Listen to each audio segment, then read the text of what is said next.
एक गांव में नंदराम अपनी पत्नी सुनिंदा और बेटी खुशबू के साथ रहता था। नंदराम के पास एक छोटा सा खेत था जिसमें वो खेती किया करता था। पास ही में उन्होंने एक झापड़ी बना रखी थी जिसमें वे सब रहते थे। एक दिन राम के समय घर के आंगन में तीनों सोने की तैयारी कर रहे थे। खुशबू अपनी माँ के साथ सोती थी। दोनों माँ बेटी बातें कर रही थी। माँ, हमें घर में लाइट क्यों नहीं है? गांव के अधिकतर घरों में लाइट होती है। सुनिंदा, बेटी, एक दिन हमारा भी पक्का मकान होगा, तब उसमें लाइट लग जाएगी। अभी देखो, लाइट न होने के फायदे, एक तो हम दिन में सारा काम निपटा लेते हैं, जैसे दिन में ही खाना बनाकर खा लेते हैं, इससे सेहत सही रहती है। दूसरा, हम जल्दी सो जाते हैं, इससे सुबह जल्दी उठ जाते हैं। लेकिन माँ, रात को तो इतना अंधेरा हो जाता है। बेटी, वो देखो, आसमान में चांद कितनी अच्छी रोशनी हमें दे रहा है, फिर हमें अंधेरे में कहाँ है? और हाँ, ये रोशनी जीवन भर तुम्हारे साथ रहेगी, चाहे तुम कहीं भी जाओ। जब भी बड़े होकर तुम चांद को देखो तो अपनी माँ की बात को याद रखना। इसी तरह समय बीत रहा था। एक दिन खुशबू की माँ सुनिंदा की तबीयत ज्यादा खराब हो जाती है। उसे अस्पताल ले जाते हैं, लेकिन वो बच नहीं पाती। खुशबू अपनी माँ से लिपट कर बहुत रोती है। नंदराम भी पत्नी की मौत से बहुत टूट जाते हैं। कुछ दिन बाद वे अपने खेत और घर को बेचकर खुशबू को लेकर शहर आ जाते हैं।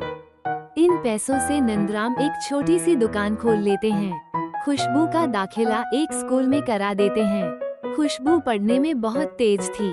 वो स्कूल जाती और दोपहर को घर आकर खाना बनाकर अपने पिता को दुकान पर देने जाती। दोनों बाप बेटी मिलकर खाना खाते।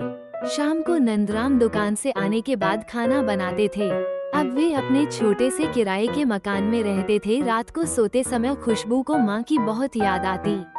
वो दौड़कर चांद को देखने छत पर पहुँच जाती थी। इसी तरह समय बीत जाता है। खुशबू पढ़ लिख कर डॉक्टर बन जाती है। उसे एक सरकारी अस्पताल में नौकरी मिल जाती है। एक दिन जब नंदराम दुकान से घर आते हैं, पिताजी, आपको एक खुशखबरी सुनानी है। मेरा तबादला हमारे गांव में हो गया है। अब हम अपने गांव चलते हैं। लेकिन बेटी, वहां अब क्या रखा है? वैसे भी मेरा मन वहां जाने का बिल्कुल नहीं है।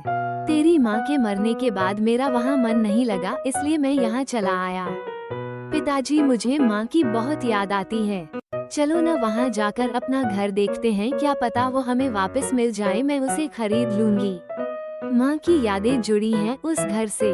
पिताजी, अब आप आराम कीजिए, बहुत मेहनत कर चुके। आप इस दुकान को बेचकर गांव में एक खेत खरीद लेंगे और मजदूरों से उस पर काम करवाएंगे। कुछ दिन बाद दोनों बाप बेटी गांव पहुंच जाते हैं। वहां जाकर ज्यादा कीमत देकर खुशबू अपना मकान खरीद लेती है। गांव में ही किराए पर रहते हुए खुशबू उस मकान को पक्का बनवाती है। वहां अब लाइट भी लग चुकी थी। इधर नंदराम गांव में खेत खरीदकर खेती बाड़ी करवाने लगता है। एक दिन जब नंदराम घर वापस आता है तो देखता है खुशबू उसका और अपना बिस्तर आंगन में लगा रही थी। बेटी अंदर सो जाती, यहाँ तो पंखा भी नहीं है। पिताजी, यहाँ सोने पर ऐसा लगता है जैसे माँ के साथ सो रही हूँ। जब इस चांद की चांदनी मेरे ऊपर पड़ती है तो माँ की याद आ जाती है। अब हर दिन दोनों आंगन में सोते।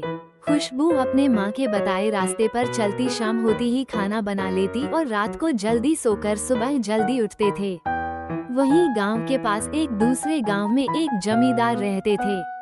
वे एक दिन नंदाराम से मिलने आते हैं और अपने बेटे के लिए खुशबू का हाथ मांगते हैं। नंदराम खुशबू से बात करते हैं। देखभाल करके खुशबू शादी के लिए तैयार हो जाती है। खुशबू, ये सुनकर नंदराम की आंखों से आंसू बहने लगते हैं। हाँ बेटी, मुझे भी एहसास है कि तेरी माँ तेरा इंतजार करती रहेगी।